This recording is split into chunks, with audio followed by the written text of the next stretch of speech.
Bueno, en realidad, creo que yo no soy el más adecuado para hablar de esto, pero me han encargado que hable sobre estos dos temas. Pero vamos a tratar de verlo desde un punto de vista del alumno, y nos vamos a dar cuenta que hay muchas cosas que se dicen pero que no están escritas y que las hacemos por... ¿no? Siguiente.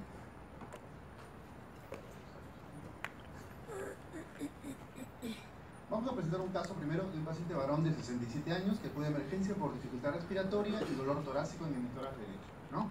Ayer tos con rasgos de sangre, y dice que ha bajado 10 kilos en el último mes y tiene epigastralgia. Tiene una frecuencia cardíaca de 120, está polineico, está con 96 de presión, saturando 88, FIO 221.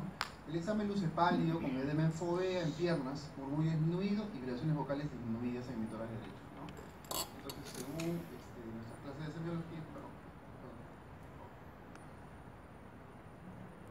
según nuestras clases de radiología, este paciente tiene una radiografía basal, probablemente esté con un patrón congestivo, y acá hay un borramiento del ángulo costofrénico que correspondería, según lo que estamos viendo acá, a un derrame pleural en el tórax derecho, ¿no? No tiene crépitos abundantes, taquicardia, está taquicárdico y no hay galón. Esta es una imagen de un electrocardiograma donde hay un bloqueo de rama derecha, ¿no? Es un paciente adulto mayor que viene en anasarca con un bloqueo de rama derecha y derrame pleural derecho. Puede ser cualquier cosa. En la analítica tiene 10.000 leucocitos, tiene troponina y CPK normales y tiene un dímero de 7 microgramos por decilitro de un laboratorio confiable. Queremos un laboratorio que no queda cerca de por acá, ¿no? Una toracoascistesis se encuentra muy exudado y bueno, se sospecha en TEPA. ¿Por qué? Bueno, tiene un score de Well, se encuentra en 5,5, riesgo intermedio, ¿no? Entonces, en ese caso, bueno, ustedes agarran su Endicalc, hacen sus cálculos y le sacan que tiene 5,5, ¿no? Es un diagnóstico TEPA, es el más probable, podría ser más 3 puntos, está taquicárdico, no está inmovilizado, no tiene TEPA previo, tiene el punto hemoptóico, raro dice, le damos un punto y no tiene cáncer, y bueno, nos sale 5,5, ¿no? Siguiente. Ya. La analítica renal tiene hematíes 5 por campo, cilindros, y tiene cilindros granulosos, uno acá, tiene azoemia y tiene una proteína de 24 horas de 5 gramos repetida por 2 veces. Entonces usted, como ya es un experimentado, dice que el paciente tiene un síndrome nefrótico, ¿no? Es un paciente que viene con cuadro respiratorio y que al final ha sido un síndrome nefrótico. Ojo, vemos que es un paciente mayor de 55 años. Entonces, ante el síndrome nefrótico, primero hay que saber los criterios. Los criterios básicos que tienen que estar son los criterios de la proteinuria, ¿no? Y el criterio de la albúmina sérica. Pues este edema es dependiente de estos dos y eso también es dependiente de los problemas en el filtrado glomerular. Entonces, uno cuando ve a un paciente con síndrome nefrótico en emergencia, hay pistas que te pueden hacer pensar de que ese paciente que yo le estoy pasando visita podría tener un síndrome nefrótico. Por ejemplo, algunas pistas. Estas me las he inventado yo, pero me parece que sí sirven. Cara, orina espumosa, obviamente, y edema en cara, ¿no? Este paciente, TEPA con factores de riesgo no identificables, también. Paciente que ha tenido TB o AR previa y tiene una secuela, amiloidosis. Mujer joven, anasarca y sinovitis, nefritis lúpica. Son como viñetas diagnósticas de pacientes tipo que pueden explicar que podrían tener un síndrome nefrótico, ¿no? Diabetes cuando hay oro blanco y en anasarca, neuropatía diabética. Estamos viendo, todas estas causas son 1, 2, 3, son causas secundarias, ¿no? Falla renal aguda en joven con anasarca como debut, glomerulitis primaria. Falla renal con hipercalcemia en adulto mayor, meloma. Anasarca con púrpura, vasculitis. Anasarca con hemoptisis, Wegener, polangitis, etc. Entonces, el síndrome nefrótico es solamente un síndrome, o sea, puede corresponder a muchas enfermedades que pueden empezar como síndrome nefrótico. Hacer el diagnóstico, por eso que en las historias clínicas poner síndrome nefrótico es poner soy chiclayano. Tengo que poner el nombre y el apellido. Tengo que tratar de llegar a cuál es la causa. Para eso existe lo que había mencionado, una probabilidad que es según las características, no solamente de la semiología, sino los antecedentes de la persona. Entonces, estas son algunas cosas que nos pueden apoyar, ¿no es cierto? Entonces, cuando yo veo eso, tengo que decir, ¿esto es primario o es secundario? Como dicen los libros, ¿no? Si es primario, glomerulopatías. Si es secundario, tengo que comenzar a buscar según la edad, infecciones, cáncer, enfermedades autoinmunes y una serie de diagnósticos que están en la letra chiquita del Harrison, ¿no? Bueno, ¿por qué es importante saber primario o secundario? Porque el abordaje diagnóstico, el tratamiento y el pronóstico van a ser diferentes si tengo un SN primario o uno secundario, ¿ya? Entonces este es un estudio nacional que se hizo en 5 hospitales de Perú, y se glomerulonefritis nefritis primarias. Voy a empezar con primarias, que se hizo entre el 96 y 2005. Es un estudio de biopsias, ¿no? 200 biopsias en 5 hospitales, tanto de salud como MINSA, y estuvo a cargo del doctor Abdías Hurtado, del Hospital Loaiza. Y aquí encontraron algo interesante. La literatura dice que normalmente las más frecuentes son estas de acá, pero sin embargo, en los pacientes peruanos, ustedes vemos el grupo de focal y segmentaria ha aumentado. Si ustedes ven los porcentajes, la mayoría de pacientes con primaria tienen glomerulonefritis focal y segmentaria. Ustedes ahora ven en el tiempo, focal y segmentaria son estos de acá. Ha habido un crecimiento en el tiempo de los pacientes que tienen focal y segmentaria y un descenso del tipo histológico que era más característico, que era la membranosa. ¿Por qué? No lo sabemos, pero eso está pasando. O sea, en el Perú hay más focal y segmentaria, y en el segundo lugar está esta de acá, focal y segmentaria tendiendo a crecer y está bajando la membrana proliferativa. Entonces, focal y segmentaria, cuando tenemos un paciente con síndrome nefrótico y este es primario, una de las posibilidades lo más probable es que tenga una focal y segmentaria seguido de una membrana proliferativa. ¿Por qué es importante? Porque yo sé que el pronóstico va a variar. Entonces, cada una de las glomerulopatías primarias va a tener un cuadro clínico diferente. Esto es imposible acordárselo, uno tiene que tener esto en la cabeza. Pero las que dan más síndrome nefrótico son estas: cambios mínimos, que son más en niños, y la focal y segmentaria, que es la que estamos diciendo que aumenta en el Perú. Y la glomerulopatia membranosa. Acordémonos de esta, por favor, de la membranosa. El otro síndrome que vamos a hablar, que es el nefrítico, se presenta en otros tipos. Entonces, acordémonos de cambios mínimos, focal y segmentaria y membranosa, especialmente de esta última, ¿no? Esta es otra estadística, donde por ejemplo es una estadística internacional, donde lo que nosotros decíamos que es más frecuente acá, no es más frecuente en otro lado. En otro lado es proliferativa y membrana proliferativa, y acá es focal y segmentaria, ¿no? Disculpa, se me olvidó la diapositiva. Entonces, cuando viene un síndrome nefrótico a emergencia, uno tiene que decir, bueno, es primario, tiene síndrome, es primario, es secundario. Y el otro dato importante es para ver si el paciente ha estado ya tiene diagnóstico y está tomando esteroides. Eso es importante. Entonces, vamos a la parte secundaria. Cuando hay infecciones, cuando ya no pienso que es primaria, ¿no? Antes de decir que es primaria, yo tengo que hacer todo el abordaje de lo secundario. Entonces tengo que comenzar a pensar los procesos infecciosos que me pueden dar esto.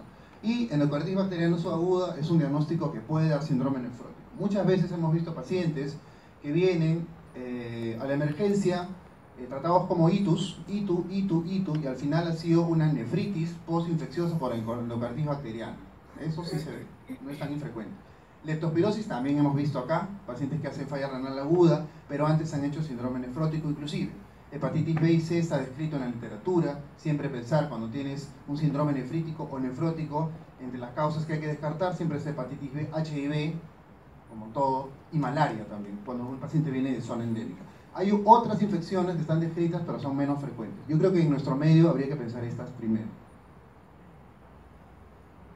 Cuando vemos cáncer, el paciente que habíamos visto, como en el caso clínico, es un paciente más de 60 años que tiene epigastralgia, que tiene síndrome consultivo. Entonces, un paciente de esas características, cáncer es lo primero que hay que pensar. A la cabeza, los adenocarcinomas.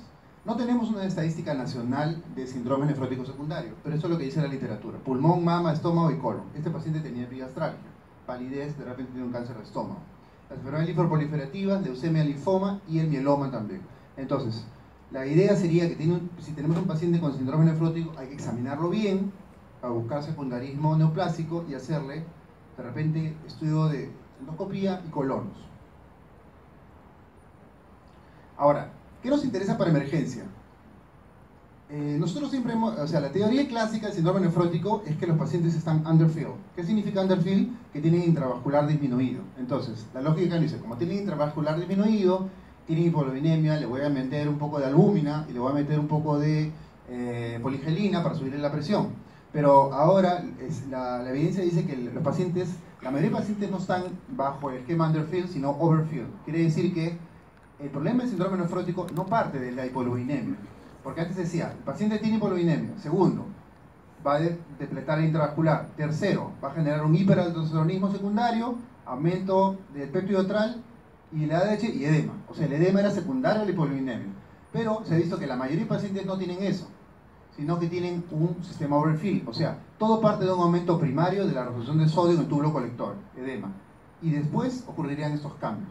Entonces los pacientes se mueven en estos dos. Entonces si nosotros vemos este modelo de síndrome nefrótico, supuestamente a estos pacientes, estos no van a estar con el intravascular depletado, van a ser estos. Y en realidad son la minoría. Entonces, hay tres tipos de pacientes cuando van en síndrome nefrótico: intravascular depletado, intravascular normal e intravascular alto. Entonces hay que tratar de ver en cuál tipo nos estamos enfocando. Entonces, normalmente los que tienen intravascular normal son el 85-84%, el intravascular disminuido, algunas series dicen 10%, en la literatura que he encontrado 2%, y el intravascular aumentado el 14%. Entonces, sirve albúmina, le puedo dar albúmina, le doy poligelina, le doy cloruro. ¿Qué es lo que tengo que dar? En realidad he hecho una búsqueda sistemática de la información y no hay ningún estudio que diga que albúmina sirva, ¿no? Ni que poligelina sea mejor que el cloruro de sodio. Fisiopatológicamente dar albúmina baja la renina, la aldosterona, pero no aumenta la natriuresis, se ha visto en los estudios. Entonces, ¿cuánto de esto es verdad? No lo sabemos. Solo no encontré ensayos clínicos sobre albúmina, ni ninguna recomendación en guías de práctica clínica. Uy, acá se ha movido. Mil disculpas. Este es un estudio en 2017 que se hizo en niños con síndrome nefrótico que venían con gastroenterocolitis aguda. En teoría, estos niños tenían el intravascular depletado. Se vio en este estudio, se apreció, solo como dato observacional, que en aquellos pacientes con síndrome nefrótico y que tenían hipoluminemia severa y que tenían con diarrea, dar albúmina al 4.5% aumentaba la diuresis y mejoraba. Pero solamente tenemos ese dato, es el único dato que he encontrado en la literatura. Pacientes donde hay realmente depresión de volumen y tienen gran hipoluminemia, podría servir la albúmina a esta concentración, no a la concentración que solemos utilizar, ¿no? Ahora, cuando un paciente viene por emergencia, hay dos cosas, ¿no? ¿Qué situaciones nos hacen pensar que este paciente con síndrome nefrótico podría necesitar tratamiento de urgencia, ¿no? Uno, que venga con una falla renal, ¿no es cierto? Entonces, ahí yo tendría que ver si el paciente, estamos sospechando que tiene una glomerulonephritis primaria o secundaria. Si pienso en secundarias y pienso en lupus, por ejemplo, tendría que ver si podría dar metilprednisolona y ciclofosfamida. También hice una búsqueda en pacientes que venían descompensados a emergencia para ver si había problemas para darle metilprednisolona durante la emergencia y no encontré ningún estudio. O sea, nosotros podemos dar metilprednisolona en emergencia. En el caso pensamos que es un síndrome nefrótico secundario, por ejemplo, a lupus, o una glomerulonefritis que responde a esteroides. Igual, si el paciente, ahora la otra es, yo puedo utilizar en emergencia en pacientes que tienen síndrome nefrótico, ¿no? Y sospecho, por ejemplo, hacen hemorragia intraalveolar o una glomerulonefritis rápidamente progresiva, podría utilizar ciclofosfamida desde la emergencia sin esperar defocalizarlo, como solemos hacer. Y no encontré ningún estudio que me diga que, obviamente, que haya evidencia que diga que tengo que defocalizar al paciente para dar ciclofosfamida en la emergencia. Si el paciente, yo pienso que tiene un síndrome nefrótico, va mal, hace falla renal, hace hemorragia intraalveolar, probablemente se beneficiaría de darle ciclofosfamida desde la emergencia. Obviamente, paralelamente tendría que hacer el protocolo de focalización, ¿no? Entonces, eso es un poco los miedos que tenemos, ¿no? O sea, por ejemplo, si tiene lupus, si tiene síndrome nefrótico, mejor hospitalízala, dale su pulso de ciclofosfamida después de hacer todo el protocolo. Eso realmente, eso no está sustentado en evidencia, eso lo hacemos para nosotros asegurarnos que el paciente no tenga ninguna infección oculta. Pero no hay ningún estudio que diga eso. Eso lo solemos hacer y probablemente lo vamos a seguir haciendo. Pero si el paciente va mal, obviamente, sin lugar a dudas, vamos a pulsarlo con corticoides y con ciclofosfamida. Todo se ha movido. ¿Ve? No importa, vamos a hablar. Ya, entonces, por ejemplo, ¿qué otras medidas puedo utilizar en emergencia? Otra medida que es discutida en emergencias es anticoagular profilácticamente a los pacientes que tienen síndrome nefrótico. Nosotros sabemos por fisiopatología que los pacientes que tienen síndrome nefrótico pueden tener pérdida de antitrombina 3 y disfunción de plasmina, y eso les va a llevar a ser estados protrombóticos.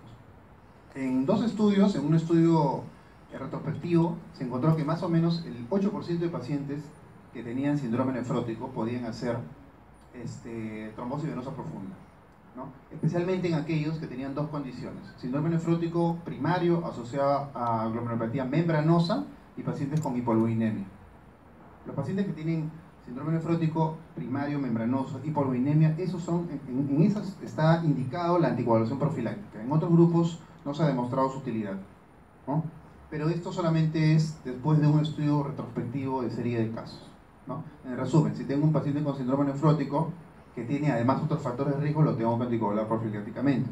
Pero si viene un paciente que no tiene otros factores de riesgo, de repente, y es secundario, salvo cáncer, no habría necesidad de anticoagularlo. Si es membranoso y tiene gran hipoluinemia, sí estaría indicado la anticoagulación profiláctica, ¿no?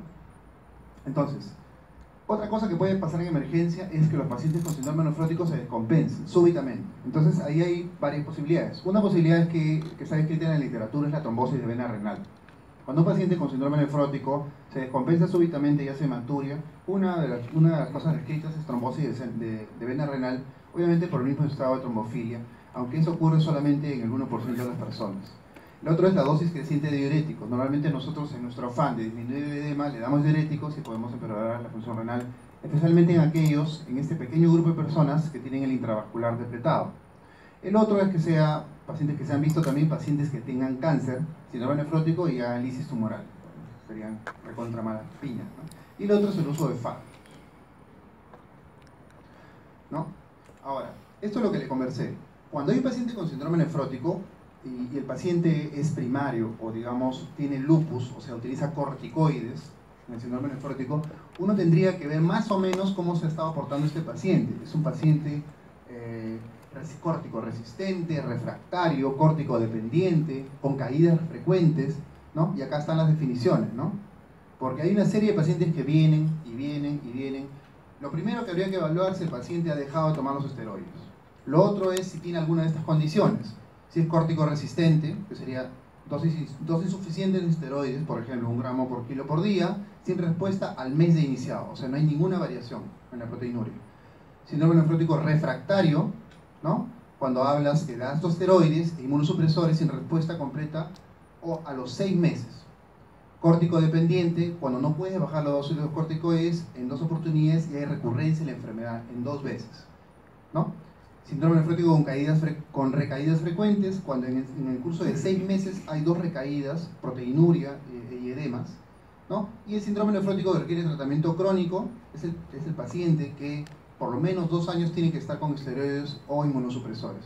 Entonces, cuando es primario, el paciente nosotros y viene por emergencia, o también en secundario, tendríamos que ver cuánto toma de esteroides, cuánto tiempo ha estado tomando, cuál ha estado tomando, por qué ha descontinuado. En el caso de que no descontinúe, tendríamos que pensar que tiene alguna de estas entidades. O es refractario, o es resistente, o es dependiente, o es una de estas últimas dos. ¿Por qué? Porque esto va a generar pronóstico. Ya, entonces, en resumen, síndrome nefrótico, como le dice, un síndrome, puede deber a muchas patologías infecciosas, puede ser cáncer, puede ser primarias, ¿ya? Entonces hay que estar con la oreja parada. ¿Qué cosas nos serviría para manejar un paciente con síndrome nefrótico en emergencia? Bueno, pero el intravascular, como hemos dicho, la mayoría tienen intravascular normal y podemos manejarla solamente con cloruro de sodio. El uso de albúmina estaría indicado solamente en los pacientes en quienes sospechamos que tienen intravascular depletado, por ejemplo, síndrome nefrótico IgECA, ¿no? A una concentración de 4.5%. Los demás no estaría indicado el uso de albúmina. Lo solemos utilizar, ¿no? Pero no hay estudios, ensayos clínicos o estudios de cohortes largos que nos digan que eso sirve. ¿Ya? El caso 2 es un caso de un paciente, de una joven de 16 años, sin ningún antecedente, con 3 semanas de dolor faríngeo, fiebre y malestar general. Una semana antes del ingreso empieza con disnea progresiva, náuseas, edemas y tendencia al sueño. Es llevada a emergencia y se le encuentra somnolienta, pálida y respiración de Kussmaul, ¿no? Está hiperventilando e hipertensa.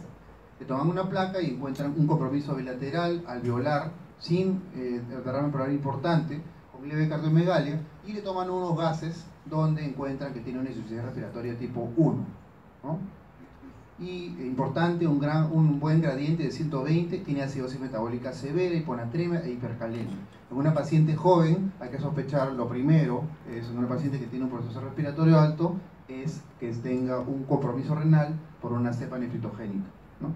O sea, parece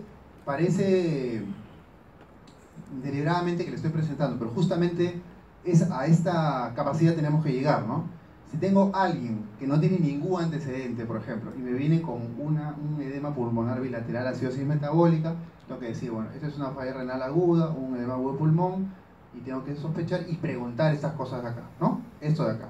Y tengo que verle la boca, obviamente, ¿no? Placas, ¿no? Entonces los criterios son hipertensión arterial, ¿no? Del síndrome nefrítico, oliguria y azoemia. Se ha pegado, pucha. Ya, entonces, ¿qué formas de presentación hay? Por ejemplo, si un paciente que tiene los dos casos típicos de esto es el caso que viene con un antecedente de una infección respiratoria amigdaliana, donde más o menos el tiempo es 3 semanas, y el otro es el paciente que tiene una estreptodermia en la piel, donde más o menos el tiempo son 2 semanas. Entonces uno siempre que tiene pacientes con falla renal aguda, especialmente jóvenes, bordeando los 15 años, tendría que preguntar si es que tenía una lesión dérmica o si ha tenido el problema de probable etiología estreptocócica, y lo tiene que examinar, ¿no es cierto? ¿Qué más? Ahora, en el espectro de estos pacientes, muchas veces los pacientes vienen con exámenes de orina patológicos. Entonces, lo típico es que si viene un paciente con un cuadro sistémico y examen de orina patológico, no necesariamente va a ser una infección urinaria. Lo que le dije antes, puede ser una nefritis, ¿no? En este caso postinfecciosa, y nosotros pasa desapercibido. El grupo obviamente va a ser negativo y vamos a ver algunas cosas en el examen completo de orina. Entonces los pacientes pueden venir así. A veces podría venir solamente con hematuria y proteinuria, a veces hipertenso. Entonces hay una serie de cuadros con los cuales puede venir el paciente, ¿no? Esta es una lámina española sobre la etiología según la edad del síndrome nefrítico, ¿ya? También no tenemos ningún estudio nacional que describa cómo es la epidemiología de nuestros síndromes nefríticos. Y acá se, por ejemplo, dividen a los menos de 15 años, porque más o menos este es el punto de corte para pensar en la glomerulonefritis postestreptocócicas. Mesangial por IgA no tenemos acá, no hacemos el diagnóstico. Y acá tenemos las nefritis asociadas también a post infecciosa, pero comienzan a aparecer las primarias, ¿no? La mesangial, ¿no? Lupus también, y en pacientes mayores de 40 años comienzan a aparecer otro tipo de causa de síndrome nefrítico. Ya, entonces, esta es una lámina parecida a la que mostramos cuando era síndrome nefrótico. Cuando es síndrome nefrítico, si yo estuviese en este hospital, yo tendría que pensar primero en estreptococo, ¿no? Pero el estreptococo no es la única causa que produce glomerulonefritis postinfecciosa. Como repetimos, igual que en el caso del síndrome nefrótico, también hemos visto este problema en leptospirosis, también lo hemos visto en brucela y en otras infecciones bacterianas como endocarditis bacteriana. Inclusive hay casos reportados, un par de casos reportados en la revista del hospital, que fue endocarditis bacteriana, ¿no? Entonces, qué pena, no se va a poder leer. Ya, entonces, vámonos en el otro contexto. Cuando viene un paciente que podría tener un síndrome nefrítico, qué presentaciones, o sea, qué manifestaciones clínicas podría venir un paciente por emergencia? Por ejemplo, si tengo un paciente con pulmón blanco, podría pensar en pulmón urémico, y ahí pensar de repente que no es una primaria, perdón, no es una postestreptocócica, sino puede ser lupus, ¿no? Un edema agudo de pulmón, endocarditis bacteriana, también postestreptocócica. Si el paciente viene con hemorragia intraalveolar, comenzar a plantear las vasculitis, el lupus y el Goodpasture, ¿no?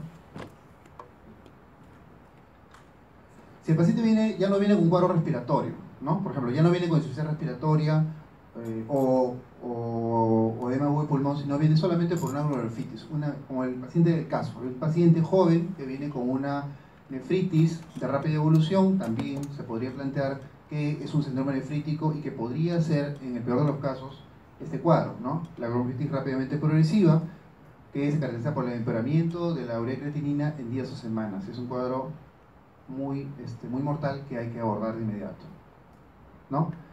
Por ejemplo, si viene el paciente con trastorno de sensorio, el paciente con síndrome nefrítico también podría venir con trastorno de sensorio. Una causa puede ser la uremia. La segunda causa puede ser que tenga un cuadro infeccioso asociado a síndrome nefrítico. El otro que puede ser una vasculitis del sistema nervioso central. Entonces la idea es pensar de esa forma, ¿no? Y lo otro podría ser una urgencia, una emergencia hipertensiva en el curso de un paciente que está muy hipertenso y que viene con trastorno sensorio, ¿no? Ya. Eso no lo van a entender porque yo tampoco lo entiendo. Ya. Ahora, normalmente cuando uno ve a un paciente con síndrome nefrítico, uno espera la mejoría del cuadro, ¿no? Y uno va, lo normal, el 90 y tantos % de la glomerulonefritis, de las nefritis son glomerulonefritis posterocócicas, ¿no? Entonces, esto es lo que normalmente uno ve. El edema tiene una mejoría a la semana, la hipertensión arterial va mejorando a la semana, ese es el tiempo promedio de mejoría de algunos parámetros, ¿no? Tiempo de mejoría del edema, aproximadamente una semana, la hematuria microscópica podría estar una semana, la proteinuria podría estar 4 semanas, la retención azudada un mes, la hipocomplementemia a las 4 o 6 semanas y la eritrocituria 4 o 6 meses. O sea, yo podría tener pacientes que tienen eritrocitos en la orina 6 meses y estar tranquilo, igual que el complemento se va a demorar en bajar. Cuando esto no pasa, yo tengo que pensar en que este paciente tiene otra cosa, ¿no? Que podría ser un lupus, que podría ser una enfermedad infecciosa que ha pasado desapercibida, pero esto más o menos es el tiempo en el cual se va recuperando. O sea, el paciente normalmente, si no requiere apoyo diurético, va a responder a diuréticos, a restricción hídrica y va a comenzar a tener una mejora progresiva de los parámetros. Si esto no pasa, hay que parar las orejas y buscar. Si no llegamos al diagnóstico y el paciente lo amerita, hay que hacer una biopsia para ver si esa nefritis no tiene otra causa, ¿no? Por ejemplo, acá hay un cuadrito sencillo que me pareció interesante donde compara, hace diferencias entre el síndrome nefrítico y el síndrome nefrótico. Normalmente la hipervolemia es el síndrome nefrítico, ¿no? Acá todos los pacientes son hipertensos, todos tienen intravascular aumentado, todos son retenedores de sodio. En cambio, en el síndrome nefrótico hay 3 grupos, como habíamos dicho. Hay un grupo hipovolémico, un grupo normovolémico y un grupo hipervolémico. Estos son los que responderían solamente en función de 4.5 de albúmina. Hematuria van a tener todos los síndromes nefríticos y hematuria solamente los síndromes nefróticos en 20 a 40% de los casos. Típico caso de síndrome nefrótico sin hematuria, amiloidosis. Me acuerdo que esos síndromes nos preguntaban. Amiloidosis es no hematuria, ¿no? Típicamente. Entonces, estaría dentro del porcentaje que no cumple hematuria, ¿no? En el síndrome nefrítico va a haber siempre hipertensión arterial, o casi siempre hipertensión arterial, y el síndrome nefrótico, dependiendo de la causa, dependiendo de la etiología, y dependiendo de su estado de volemia, va a cursar con hipertensión arterial. Los edemas son mucho más marcados en el síndrome nefrótico que en el nefrítico, y semiológicamente se van a distinguir porque estos son edemas de mantequilla, ¿no? Uno pasa el dedo y deja surcos. Y no tanto en el edema de la otra característica, porque el otro edema es más cardíaco, ¿no? Un edema de características más cardíacas, ¿no? La velocidad de filtración glomerular va a estar normal al inicio y de ahí va a ir decayendo. Y acá va a estar de inicio totalmente disminuida. La proteína va a ser leve a moderada, acá va a ser masiva, ¿no? Y estos van a cruzar con hipercolesterolemia, ¿no? Y colesterol albúmina normal. Ahora, hay gente que puede tener una mezcla de los dos. Hay pacientes que vienen con los dos. Nosotros no sabemos. Por ejemplo, si es una bronquitis posteocócica, no se va a ir para acá, sino va a cumplir todos esos criterios. Pero hay pacientes que son más o menos el 10% de pacientes que cumplen criterios de uno y criterios de otro. Entonces hay pacientes que seguirlos, ¿no? Hay que seguirlos. Seguimos con proteinuria, seguimos con C3. Si esto no mejora, biopsia, para ver en qué termina este paciente, ¿no? Puede ser el debut de un lupus, no lo sabemos. Ya, entonces, tampoco se lee bien. Ya, entonces, ¿en quiénes haríamos biopsia? Es lo que estábamos diciendo. Por ejemplo, si el paciente tiene edema persistente o proteinuria persistente, ¿no? Por más de 4 semanas, como dice acá, yo tendría que pensar en hacer una biopsia. Si tiene hipocolesterolemia, más de 12 semanas, también ir a la biopsia. O sea, todo cuadro clínico que no evolucione como un nefrítico se tendría que ir a la biopsia para determinar si es que ese paciente tiene otra entidad, ¿no? Ahora, cuando hay coexistencia de ambos síndromes, nefrítico y nefrótico, hay que pensar en secundarismo. O sea, obviamente eso no va a ser una posteocócica, ¿no? Hay que pensar en secundarismo. Secundarismo no solamente cáncer, sino enfermedades inmunológicas, ¿no? Bueno, entonces, resumiendo,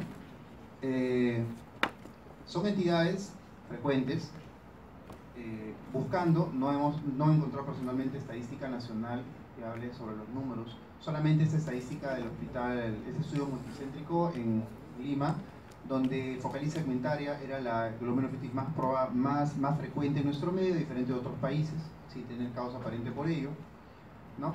El diagnóstico de síndrome nefrótico es un diagnóstico que debe sospecharse, porque la mayoría de pacientes que vienen con anasarca, yo no voy a pensar que tienen síndrome nefrótico. Primero voy a poner ICC, IRC, pero hay pistas, como les dije, que nos harían pensar. Por ejemplo, anasarca con trombosis, anasarca con hipercalcemia, anasarca con síndrome consultivo, anasarca, o sea, pistas que nos harían pensar, anasarca con poliartral, que nos harían pensar en un síndrome nefrótico. En el otro lado está el síndrome nefrítico, donde el 95% de los casos son debidos a, básicamente, a glomerulonefritis post-cistocócica. El manejo es poliurético, restricción hídrica, y en el caso se aísle de la bacteria, pues solamente el 15% da penicilina realizativa. En el caso que un síndrome nefrítico evolucione de forma tórpida, o sea que no baje el complemento, que el complemento siga bajo, perdón, al mes, o que la proteinuria sea persistente, ¿no? O otra pista, o cada trombosis, por ejemplo, sería adecuado hacer una biopsia para determinar si este paciente no está incubando un cáncer, un lupus o una vasculitis.